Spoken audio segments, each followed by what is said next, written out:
Welcome to Good Morning Hospitality, your one-stop shop for the latest news, noteworthy trends, and thought-provoking discussions across the industry. From hotels to short-term rentals to all things travel and hospitality, you'll find each episode equips you with the information that you need to start your week. Join us on Good Morning Hospitality every Wednesday, wherever you get your podcasts.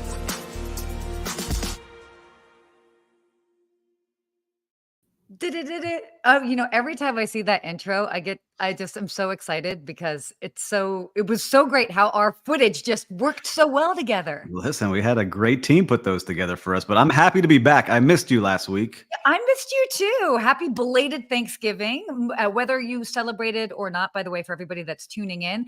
Hopefully you did have a moment to just be mindful and grateful for what a year it's been and had time to spend time with your family and just kind of unplug a bit. No, for sure. Nice. I definitely did. I got to spend time with my family. The entire family was together. Oh my multiple God. generations. Love seeing it. It's a lot of fun doing it that way. That's fun. I know I spent a lot of time with my grandmother. Purposely was offline quite a bit as well too, which is hard because I basically sleep with my phone next to me. Yeah, don't tell everybody that. So that being said, we have a very exciting show today. We decided to take off last week and come back with a bang. For people that are joining us live, quickly let us know where you're joining us from. Obviously, I'm back here in Los Angeles, back on the West Coast. Mm-hmm. You were traveling a lot. Was traveling a lot. We got Steve holding it up in Miami. And today's special guest, by the way, we don't have a lot of guests on this show.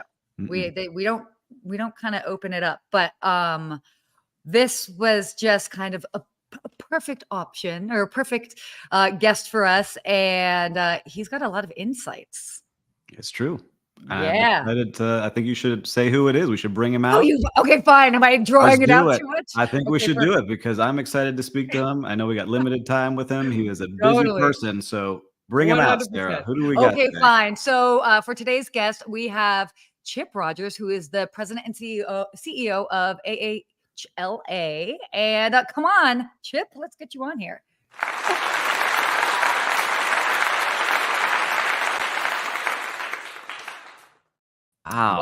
Wow. So as you guys were describing who your guest was, I'm like, did they invite somebody other than me?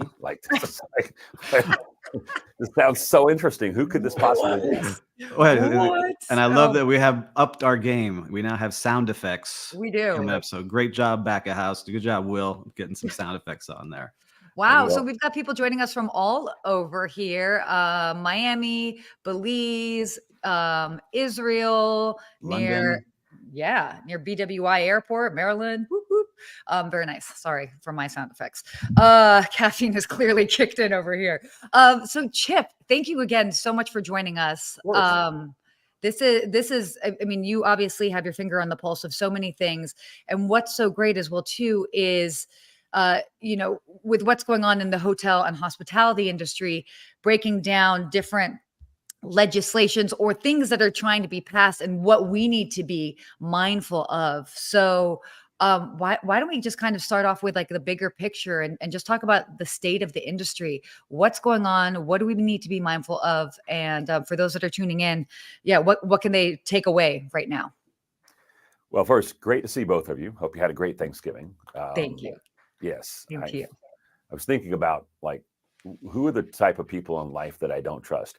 Anybody that doesn't like dogs, I got an issue with you. And if you don't celebrate Thanksgiving, what else would you possibly celebrate? Like the most American of all holidays outside of Independence Day. But I hope you guys enjoyed your Thanksgiving. Oh, I did. Yes. Before we get into the serious, hard-hitting questions, what is your favorite part of the Thanksgiving meal? Because that's usually a big key to see who you're sitting with. So sweet potatoes with the cinnamon and stuff on top. And some people put marshmallows. Yeah. Oh yeah. It is hard to beat that. But I like everything at Thanksgiving dinner. So it's all good. Do we like canned cranberry sauce or the real deal?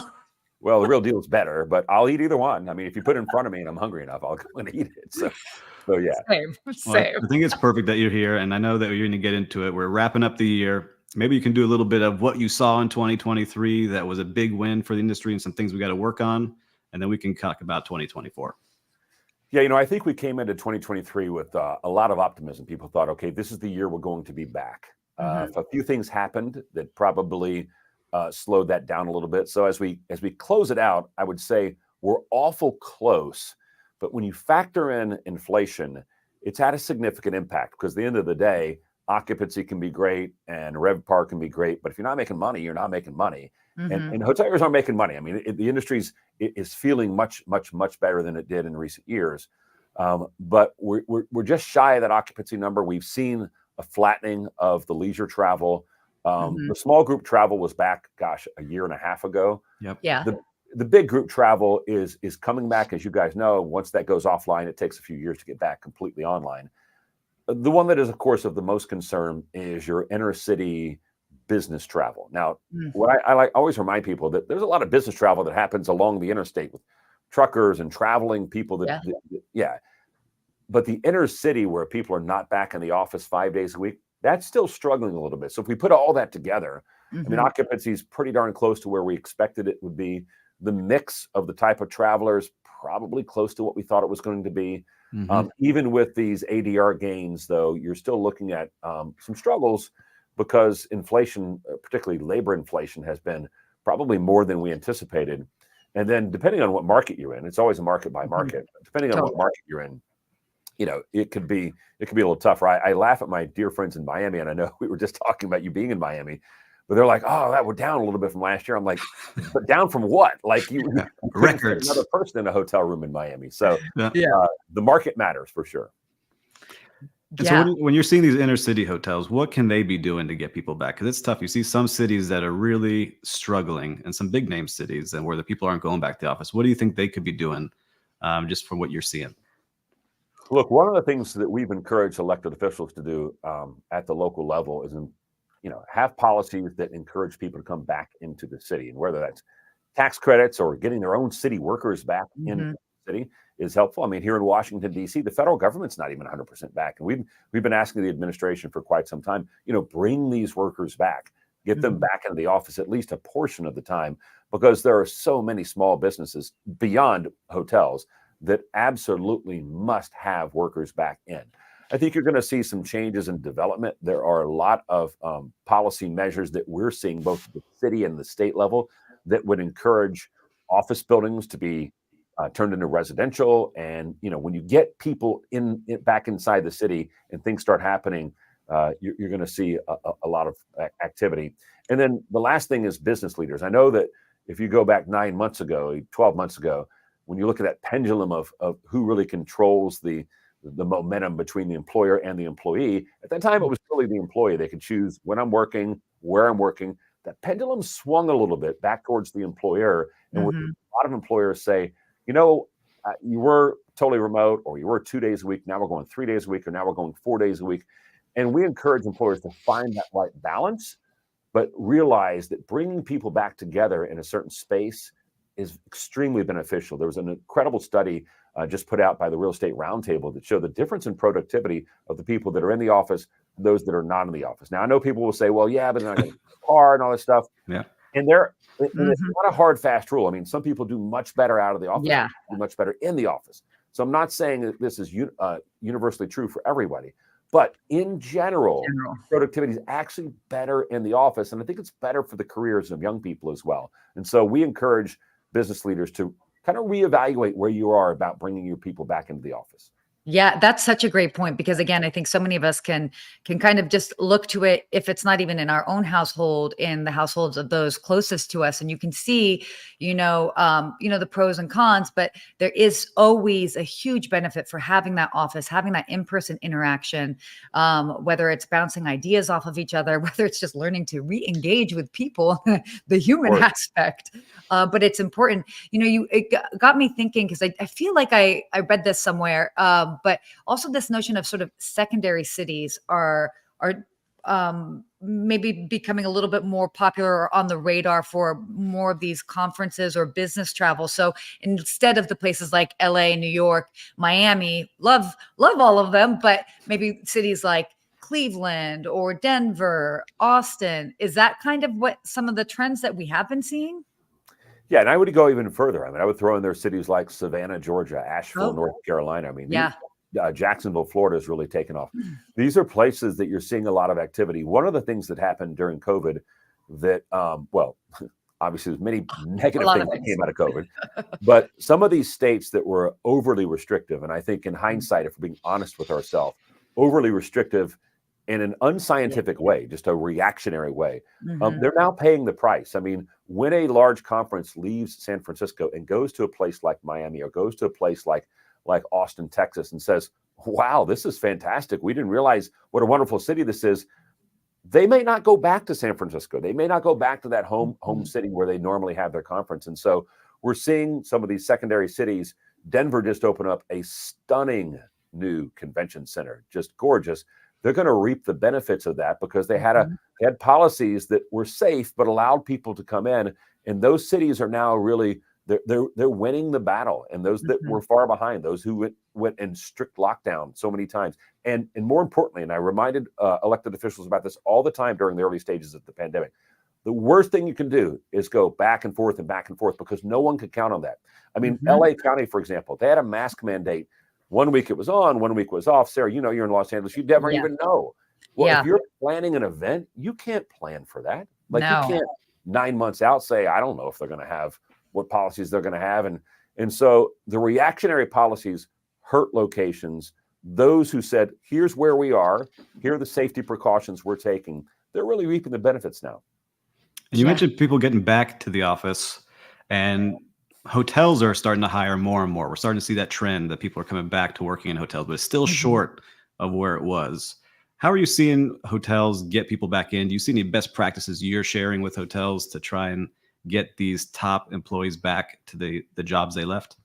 Yeah, well, look, money, first of all, Yeah. money always talks. Wages are up higher than they've ever been. I mean, if you're working at a hotel or looking to start at a hotel today, that starting wage is higher than it's ever been in history. So that helps. Flexibility is enormous, and technology has allowed us to do that. I think if there is a silver lining, and there's a few silver linings out of COVID, it's that we learned how to do more with less. And Mhm. hoteliers figured out, wait a minute, I don't necessarily have to have every room cleaned between 7 a.m. and 3 p.m., which is the standard shift for a housekeeper. All I need to do is have the room cleaned before the next guest checks in. That's and so if you realize that, you can use technology to meet employees where they want to be, which is, hey, maybe I only want to work Tuesdays and Fridays from 3 p.m. to 8 p.m. That's now more commonplace than it used to be. The standard shift is gone. Second thing, of course, is instant pay. I mean, we live in an instant pay world. Mhm. I can go on an app right now and send Sarah $1,000. I'm not going to. Let's do it. Man. Dinner. Oh, oh And man. people expect that. That's how normal life is now. And so instant Yeah. pay has certainly helped. But even things like transportation benefits, because in many inner cities, so expensive to live in the city, Totally. getting those transportation benefits, free meals, discounts on travel. There's a Mhm. lot that hoteliers learned over the last 2.5 years that will be applied moving forward on a more permanent basis. Yeah, that's actually a great point because I remember, even just working in Beverly Hills and looking at different hotels that I was considering working at, and I'm talking about at least 15 years ago or so. So for perspective, as far as timeline, but there would be properties that they were like, oh, well, we'll hire you, but you're going to have to pay a $200 a month for parking. And I was like, but what? I have to pay to park to go to work in a city that you need a car to get around. So, I mean, it can be very much a deterrent and challenging for those, especially when it can cost so much. And if they feel like they're not making enough to make ends meet, that additional cost for transportation or parking can make a huge difference. Sarah, did you say 15 years ago? Yeah. She was only Yeah. 15 when she was working I there. was She going to was say, isn't underage. that a violation of child labor laws at that point? That's funny. Yeah. No, I worked in hotels for 18 years. Yeah. I started when I was 12. No, I'm kidding. But a little bit after that, actually started in DC. But yeah, no, these are all valid points. So why don't we talk a little bit about, what's going on with Los Angeles? I know people want to hear a little bit about what's going on with the homelessness issue here, and then also New Jersey. Sure. Los Angeles. Boy, we spend a lot of time and money on Los Angeles. We can take a breath. We know. Yeah, I don't know, like what people are thinking when they go on the ballot box in Los Angeles and choose who their elected leaders are. But they're not thinking like most rational people around the rest of the country. Yeah. They come up with some of the most ridiculous public policy ideas that I've ever seen. And one of the challenges you face in California, which, look, we have 50 states. I don't suspect we're moving past that anytime soon. But if a new state were to be created, I would tell them this: do not create easy access to ballot measures. And what I mean by that is if anybody can just go out and gather signatures and put any crazy thing on the ballot, I think you take away from really how government should work, because these are not easy questions. And policy questions should not be answered on a bumper sticker or on a 30-second ad. They should be thought about. All sides should be heard. They should be researched. You should understand what you're about to do and the potential impact of it. And then you make a decision. When you, in California, because it's so easy to put any question on the ballot, when you just gather signatures and throw something on the ballot, that's just people who are many times, not because of their own fault, but they're uninformed about all the potential impact of these type of things. So that takes us to Los Angeles. Unite Here was able to gather enough signatures and put on the ballot this idea of putting homeless in hotels next to paying guests. Now, most people look at that and say, you got to be kidding. Like, that's not really happening. But it is happening. Now, we think they're going to pull it off the ballot. There was some activity in the LA City Council just last night that we think will be beneficial and get Unite Here to pull that off the ballot. But look, we polled it. We asked housekeepers, what do you think? They're like, we do not want this. We asked guests, what do you think? They're like, we don't want this. We asked people, we polled people across the country who were thinking about coming to Los Angeles and said, look, if they pass this measure and there are homeless people in the hotel next to you, in the hotel room next to you, are you going to come to Los Angeles? 75% said no. So this would be incredibly devastating. And that's what I mean by the ballot measure mentality. We can all look at homelessness in LA and say it's a serious problem. No question about it. No question. But this is not a serious solution. And so you got to think about these things. And that's why it's important for all of us to be involved, because whether it's homeless in hotels in Los Angeles or any other public policy prescription, we need to be able to tell elected officials, hey, I'm in the hotel industry. This is what's going to happen if you do this, whether it's good or bad, and be able to influence their decision in an informed way, because lawmakers, they want to be informed, but oftentimes they're just not.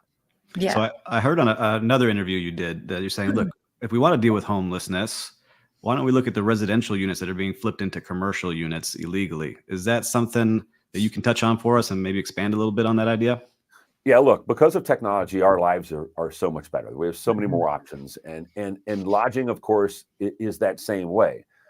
But if you think about how you design neighborhoods, how you design communities, how do you design cities, you say, okay, in this area, we're going to have industrial. In this area, we're going to have, residential housing. Over here is going to be kind of the bar restaurant district. And you look at that in a way that people's lives are impacted in a positive way, not a negative way. When you turn residential properties into commercial properties, which are not their intended use, by definition, you're going to impact the residents that live around that. And so that's what we've seen everywhere.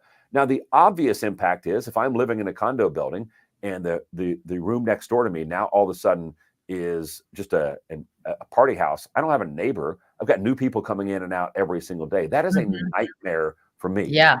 But the less obvious thing is that because I don't have a neighbor, that means somebody who could have moved in to be my neighbor doesn't have a place to live. And so when developments are made for residential purposes and they're flipped into commercial activity, you're taking away from the housing stock, and that leads to higher prices. There's less supply for greater demand, and you have higher prices, and we're pricing people out of local markets. That's why in so many of our cities, it's not just hotels, it's law enforcement, it's fire and public safety, it's teachers who can't afford to live near their job because all the residential units are being flipped into commercial properties. Yeah, great point. And we saw Steve. that change in New York. Have you heard from the hotels that they're seeing a difference? Absolutely seeing a difference in New York. Absolutely seeing a difference in the communities in New York as well. In fact, I just spent some time with a gentleman who lives in Hell's Kitchen, and he kind of runs the local community activist area there in Hell's Kitchen. And he was talking about that. Look, they were in a situation where, think about it this way. I mean, in New York, you got a lot of rules. Like, when do I put out the trash? Where can I walk my dog? What time do I need to be quiet? Where can I park? And if you're not living there in that residential neighborhood, you're just there for 2 days to do, to party. You don't Yeah. know any of that, and you're impacting all those neighbors. And so this new law in New York, which we think is quite reasonable, that says, look, there are places in the city where you can do short-term rentals, but you got to register, you got to comply with the law, and you can't have an impact on the neighbors. That's Yeah. very reasonable. Well, that is now into effect, and the number of illegal units has been dropped dramatically. And it's improving neighborhoods, it's improving the lives of those people. There are places to stay in New York if you want to go visit New York. I visit there all the time. Staying in a residential neighborhood at a party house is not fair to the people that live next door. So true. That, I mean, you are hit the nail on the head there. What's going on with New Jersey, by the way? All right. So New Jersey, while not exactly the beacon of great public policy making, is slightly better than Los Angeles. Let's say that. There is a proposal there that strikes at the heart of the franchise model. Mhm. And look, at AHLA, our membership includes owners, thousands and thousands of owners, brands, management companies, folks who serve the industry by selling goods and services. So we essentially represent all of them. When they have a disagreement, we don't want to get in the middle. We are definitely Switzerland in that respect. Like, Mhm. owner is disagreeing the brand, that's fine. We're not going to get involved in that. But when policymakers look to change a model that has been incredibly successful for everyone, the franchise model, and they look to change it in a very negative, derogatory way, we do step in. And so if you think about a relationship between a franchisee and a franchisor, that's a contractual relationship. Mhm. There's always areas to negotiate. There's always areas of discussion. But we believe those discussions are better held between the two parties.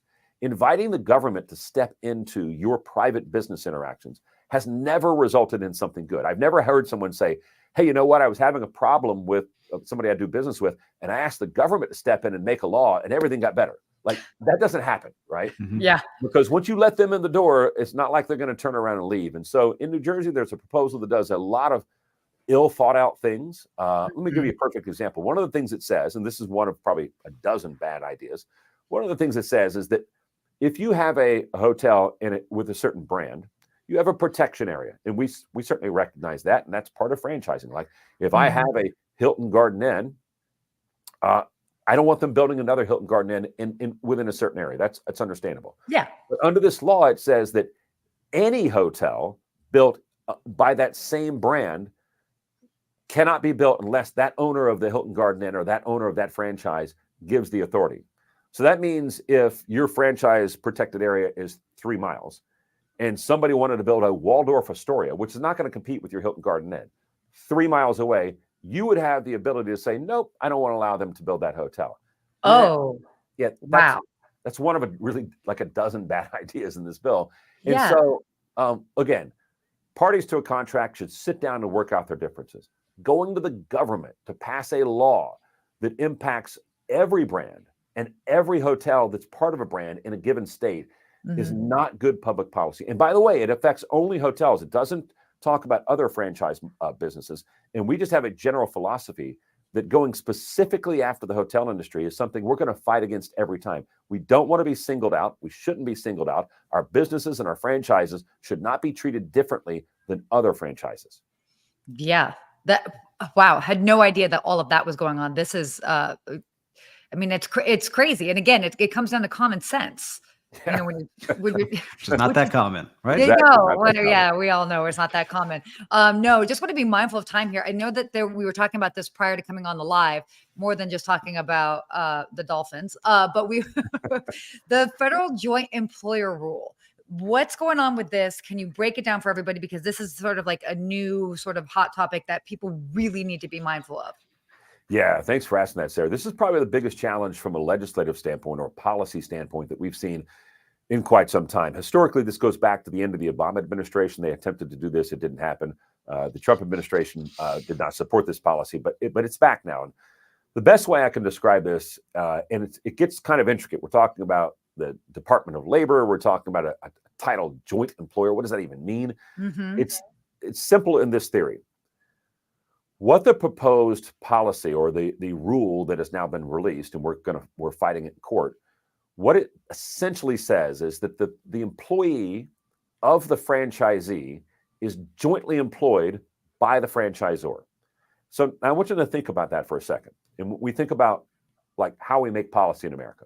Usually you make policy because someone has a problem or someone goes to their lawmaker and says, hey, look, this is really bad. I need you to fix this. Franchisors do not want this. Franchisees do not want this. And I can guarantee you, no employee ever went to the federal government and said, I got one boss, and what I'd really like to have are two bosses. Like, no one does that. No. So franchisees don't want it, franchisors don't want it, employees don't want it. But yet they're doing it anyway. And it is going to cause a legal nightmare because now the franchisors will have the legal responsibility of people they don't employ, they didn't hire, they don't even know their name. And now they're going to be legally responsible for them. Franchisees, meanwhile, now have to engage with the franchisors on their own employees, which they don't want to do. And so this is going to become, in short order, just a legal nightmare. But then people say, well, look, if no one wants this, why is it happening? Right. Very simple. There is one group that wants this, and it's labor unions. Why would labor unions want this? Very easy to understand. Right now, whether it's a Starbucks, a McDonald's, or a Marriott, they are required to go store by store by store and unionize that workplace if they want to make it a union workplace. And if they can make their case and convince the employees that they should be in a union, I think it's a bad idea. But if they can do that in America, they are allowed to do that. Under this proposal, once everyone is jointly employed, they don't have to go store by store by store. They can just get every Starbucks at once, or every McDonald's at once, or every Marriott at once. And so you're in a right to work state, like let's say Georgia, where you're not required to join a union. Well, guess what? They could come in and unionize every Marriott hotel in the entire system in the United States. And now you're at a union shop. Wow. Yeah. It's, Wow. a sneaky way to get in. You know, that Trojan What a horse. way to change that system. Oh my gosh, that's crazy. And I mean, not only did you mention the legal nightmare, but I mean, just the waste of time and effort where we don't even have that time, No. But look, these businesses are trying to come out of the worst economic situation they've ever faced, trying to dig out of that. And now this type of nonsense is layered on top of them. And again, policymakers, whether it's at your local city or in Washington, D.C., should be responding to things for which there is a demand, a necessary demand in the proper role of government. In this particular case, there's no demand. No one wants this. No one is asking for this other than the unions. And if they want to unionize a hotel, there's already a legal remedy to do that. They can go unionize the hotel if that's what they want to do. Yeah. And so this is a solution, a very bad one, looking for a problem that doesn't exist. So that term joint employer, we hear that a lot in the hotels where you're working with a staffing company. A lot of people are using staffing companies to get through right now. Do you think that will affect this model as well? Because a lot of times, hey, we don't want to be a joint employer. You're the staffing company. You have separate contracts, separate employees. Do you think that'll affect that as well? Or is that a completely different Oh, case? absolutely. The term is that they're using now, the new term is uncontrolled authority, which means by some thread of a business link, you are now jointly employed. And so the current law, before they changed it, is you have to have direct control. In other words, if I hire you and I direct you what to do every day, you are my employee. If I didn't hire you and I don't tell you what to do, I don't even know your name, then you're not my employee. It's pretty simple. That's the way it's always been. This radically changes that, and it'll impact management companies as well. I think if this ultimately goes through, if we fail in the courts, the big loser, well, everyone's going to be a loser, but why would you be part of a brand? Why wouldn't you just go be part of an independent hotel? And if you're a part of an independent hotel, then of course you're not going to probably want to use a management company or anybody else where they can link everybody together and unionize at once, which is the goal that they would do. Wow. Thank you so much for breaking that down. This is great explanation. Easy to break down a hard situation. See, even Jason believes that too. Yeah, exactly. So I just want to be mindful of time. And if you have just like a few more minutes, we'll just kind of like wrap this up. I want to lead people on sort of like a future looking future outlook. So for 2024, what should hoteliers be thinking of, be mindful of, just all things considered? Bring those groups back, especially the large groups. They're out there wanting to come back. We're going to see that. If you have lived off of this 2 to 3 year high, especially if you're in some place like Florida, 2 to 3 year high of the leisure traveler, Don't expect growth in that leisure market. You're probably about the best of where you're going to be right now for 2023 leisure numbers. So I don't want to be negative because I think the industry is continuing to trend back towards normalcy. Inflation is coming down, but wow, when we hear year-over-year inflation numbers, remember you're talking about year-over-year, and last year was really high, and so you always have to keep that in mind. But in general, the reality is as much as you go to the airport and it is a struggle. I was in the Atlanta airport 2-3 days ago, and it was a nightmare. An hour and a half wait in the clear TSA pre-check line. I saw those images. But it is, look, it honestly is easier to travel than ever before. The world is more connected. It is a smaller place. And it's human nature. Like, people want to be with other people. And so travel is going to continue to grow. There's no question about it. So we're in a great industry with wonderful people. And remember, at the end of the day, we're making memories. We're not stocking shelves. We're not delivering packages. Those are really important. Like, when I go home today, I expect my package to be there. But when I go to a hotel, I expect to get a memory out of that. And being part of this industry is so special because you get to be a part of people's lives when they're at their best. I love that. Yep. Could not have said it better myself, I have to say. My gosh. Ugh. Okay. Got the chills, which is a good thing. Well, to be mindful of the time, I think we'll just kind of skip to our hospitality quote. We'll just to kind of like wrap things up, unless you have any other final things that you wanted to make sure you shared with everybody today, Chip. No, I just thank everybody for watching this wonderful show, and keep watching it every single week. These folks do a great job. Yeah. And if you're open to it, we would certainly love to have you on, in the next quarter, whenever there's new updates and things that we want to be able to share with everybody. I know that everyone tuning in would really take away a lot from that. So, why don't we just quickly get to our hospitality quote to be mindful of the time. Steve, do you want to read this? Absolutely. So it says, I tell our people all the time that success is never final, and it isn't. It's a lot easier sometimes to get to the top than it is to stay there. And that's J. Willard Marriott. I like this quote because, again, it's like we always focus to get to the top, but then it's like it's all about consistency and maintaining it, which is a huge pillar, I think, to hospitality. It is. And I went this entire show without any sports references, so I got to get some going out. Come on. Like, we talk about getting to the top and staying there. You think about a John Wooden in current days, a Nick Saban, folks that do everything in an incredibly competitive space to get to the top and then maintain that. That's pretty special. You don't see it too often. You don't. I love this. Oh, good. I'm glad that we were able to weave in some sports references. Next time we'll do more. Next time, yeah. Yeah, no, for sure. Well, again, thank you so much for joining us today. I know that we could have easily talked for quite a bit longer, but want to be sure to give everybody a little bit of the snapshot as far as what's going on. And, we can always talk more on the next, on another show. So thank you again so much. And by the way, No, I just thank you. Thanks for having me. Thank you. So, with that, I think that'll be the wrap of our show. Steve? Yeah, I just say for everyone, thanks for joining us today. And make sure, if you like this episode, to subscribe, share it with your friends so we can get the word out some more. And as always, we'll see you next week. We will. Oh, and if